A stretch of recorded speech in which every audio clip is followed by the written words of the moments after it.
मध्य प्रदेश में होने वाले उपचुनाव को लेकर क्या आंकड़े यहां पर निकलकर सामने आ रहे हैं और किस प्रकार की यहां पर आंकड़े मध्य प्रदेश उपचुनाव को लेकर बनते नजर आ रहे हैं। ज्योतिरादित्य सिंधिया बीजेपी में शामिल हो गए, उसके साथ ही अब बीजेपी में भी कैंडिडेट जो हैं लगभग तय माने जा रहे हैं। तो कांग्रेस ने जिस प्रकार के यहां पर उम्मीदवारों की लिस्ट के आधार पर क्या कांग्रेस की मध्य प्रदेश में वापसी होगी, इस पर क्या कहता है उपचुनाव को लेकर सटीक यहां पर विश्लेषण। मध्य प्रदेश में बीजेपी खेमे में महाखींचतान जारी है, एक तरफा नहीं बल्कि कई तरह से यहां पर खींचतान दिखाई दे रही है।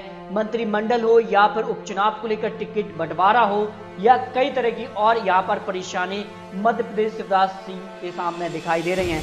मंत्रिमंडल का विस्तार अब तक नहीं हो पाया है और कई ऐसे बड़े जो नेता हैं वो मंत्रिमंडल में अपनी जगह पक्की मान रहे हैं, लेकिन मंत्रिमंडल विस्तार फिलहाल राज्यसभा चुनाव के वक्त तक टाल दिया गया क्योंकि राज्यसभा में क्रॉस वोटिंग का अभी से डर बीजेपी को सता रहा है। तो क्या आने वाले उपचुनाव में बीजेपी को जमकर नुकसान होगा, क्या कांग्रेस की होगी वापसी, इस पर अभी से तैयारी दोनों ही पार्टियों ने शुरू कर दी है।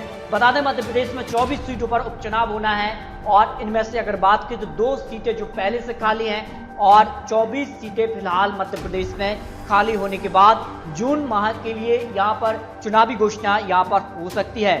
बीजेपी के पास अपने 107 तो कांग्रेस के पास 92 का, बता दें सपा बसपा को भी मिला दें कुल कांग्रेस जो है 99 सीटों पर ही पहुंचती, यानी 17 सीटें कांग्रेस को और चाहिए इस उपचुनाव पर जीत दर्ज करने के लिए। तो क्या ये 17 सीटें कांग्रेस को मिल पाएंगी, इस पर जो यहाँ पर सबसे बड़ा ओपिनियन पोल निकला है उसके भी आंकड़े आपको दिखाएंगे।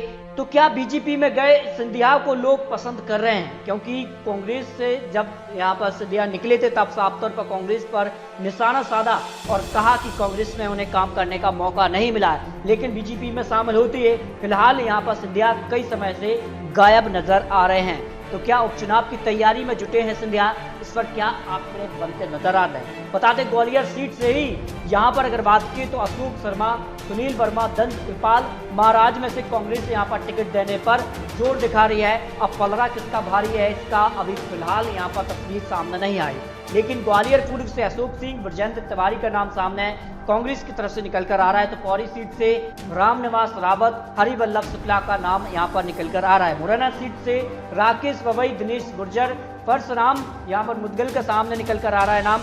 और वहीं गौद सीट से बात की तो राम नरेश हिंडोरिया और मेवाराम यहाँ पर जाटा, राजकुमार देश लहरिया का नाम सामने निकल कर आ रहा है। समावली विधानसभा सीट से मानवेंद्र सिंह गांधी का नाम सामने निकल कर आ रहा है। तो दिल्ली विधानसभा सीट से रविंद्र सिंह का नाम सामने आ रहा है। अंबा विधानसभा सीट से सत्य प्रकाश का नाम यहाँ पर सामने आ रहा है। बमोरी से कन्हैया लाल अग्रवाल का नाम आ रहा है कांग्रेस की तरफ से। अशोक नगर सीट से अनीता दौरे का नाम सामने है। जबरत सीट से सत्य प्रकाश है, परसोड़िया का नाम सामने आ रहा है। तो वांडेर सीट से फूल सिंह बरैया का नाम सामने है। यहाँ पर मेघाव सीट से चौधरी राकेश सिंह चतुर्वेदी और राहुल भदौरिया का नाम सामने निकल कर आ रहा है। तो ये कुछ नाम जो है कांग्रेस की तरफ से लगभग फाइनल माने जा रहे हैं, लेकिन कुछ नामों पर सहमति अभी बाकी है।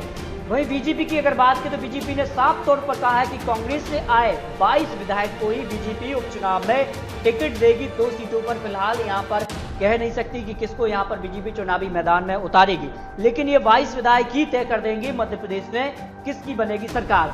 तो कांग्रेस में जीत तो दर्ज कर ली थी 22 विधायकों ने, अब बीजेपी में शामिल हो चुके हैं। तो क्या जनता एक बार फिर से इन्हें वोट देकर जिताएगी, ये तो कहना काफी मुश्किल नजर आ रहा है। कर्नाटक में जिस प्रकार के हालात थे तो क्या मध्य प्रदेश में इस प्रकार के हालात दिखेंगे, इस पर क्या कहते हैं आंकड़े। ग्वालियर चंबल की अगर बात की तो 16 सीटें यहां से निकल कर आती हैं और ये वो 16 सीटें हैं जहां पर अगर बात की तो ज्योतिरादित्य सिंधिया का काफी दबदबा माना जाता है। तो ज्योतिरादित्य सिंधिया को लोग पसंद करेंगे, इस पर क्या है जनता की राय, ये निकलकर सामने आ चुकी, क्योंकि सोशल मीडिया के सहारे ही फिलहाल जो सर्वे किए गए हैं और जिस प्रकार के आंकड़े बन रहे हैं वो आपको मैं दिखाता हूं। बता दें 2,10,000 लोगों पर जो सैंपल साइज पर सर्वे आया है, जिसमें से कांग्रेस का पलड़ा काफी ज्यादा आगे निकलकर सामने आ रहा है, क्योंकि 1,13,000 लोग कांग्रेस के पक्ष में हैं तो बीजेपी के साथ 97,000 लोग यहाँ पर पक्ष में दिखाई दे रहे हैं। इसके आधार पर जो आंकड़े निकले हैं और जो कांग्रेस ने एक सर्वे कराया था उस सर्वे में भी 18 सीटें कांग्रेस को दिखाई गई थी। इन 24 सीटों में से